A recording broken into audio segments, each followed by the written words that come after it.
നമ്മൾ പോകുന്നതിനനുസരിച്ച് നമ്മുടെ ക്യാമറ കണ്ണുകൾ ഒരു മത്സരാർത്ഥിയെ ചുറ്റിപ്പറ്റി ഇങ്ങനെ സഞ്ചരിക്കുകയാണെങ്കിൽ ഉറപ്പായിട്ടും ആ മത്സരാർത്ഥിയെ സംബന്ധിച്ച് അവിടെ എന്തൊക്കെയോ ചില തരംഗങ്ങൾ സൃഷ്ടിക്കാൻ പറ്റിയിട്ടുണ്ട് എന്ന് തന്നെയാണ്.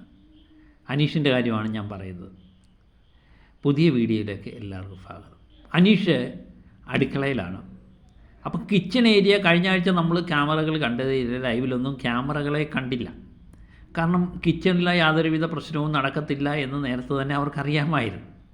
പക്ഷേ ഇന്ന് ക്യാമറകൾ മൊത്തം കിച്ചനെ കേന്ദ്രീകരിച്ചാണ് നിൽക്കുന്നത്. അവിടെയാണ് അനീഷുള്ളത്.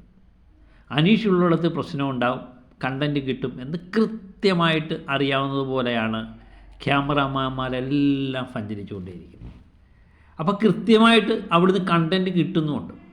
ഈ ശൂന്യതയിൽ നിന്നൊക്കെ കണ്ടൻറ്റ് ഉണ്ടാക്കുക എന്ന് പറയുന്ന അനീഷിനെ സംബന്ധിച്ച് നിസാരമാണെന്ന് എനിക്ക് തോന്നിയിട്ടുണ്ട്. ഇപ്പം രണ്ടുപേര് തമ്മിൽ അടിയിട്ട് കഴിഞ്ഞാൽ അവിടെയും അനീഷിൻ്റേതായൊരു കണ്ടൻറ്റ് ഉണ്ടാകും. ഒരുപക്ഷെ ആ അടി അനീഷിന് നേരേക്ക് തിരിച്ചു വിടാനും അനീഷിന് കഴിയും. അവിടെയാണ് ക്യാമറ സ്പേസ് അനീഷിനെ തേടിയെത്തുന്നത്.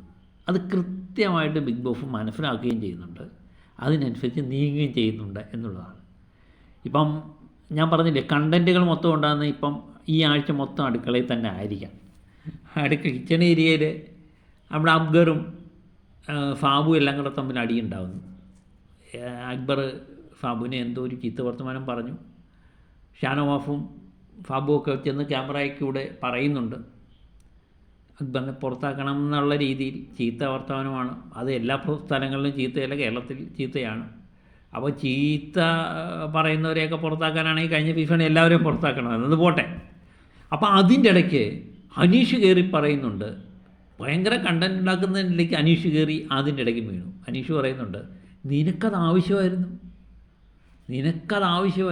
അപ്പം ക്യാമറകൾ മൊത്തം അനീഷിന് നേരെ തിരിയുകയാണ് ചെയ്യുന്നത്. അതാണ് ഈ ഞാൻ പറഞ്ഞത്, ഒരു മത്സരാർത്ഥിയെ സംബന്ധിച്ച് ക്യാമറകൾ മൊത്തം തന്നിലേക്ക് ഫോക്കസ് ചെയ്യാൻ കഴിഞ്ഞിട്ടുണ്ടെങ്കിൽ അത് അങ്ങേരുടെ വിജയം തന്നെയാണ്. നമുക്ക് കാത്തിരുന്ന് കാണാം.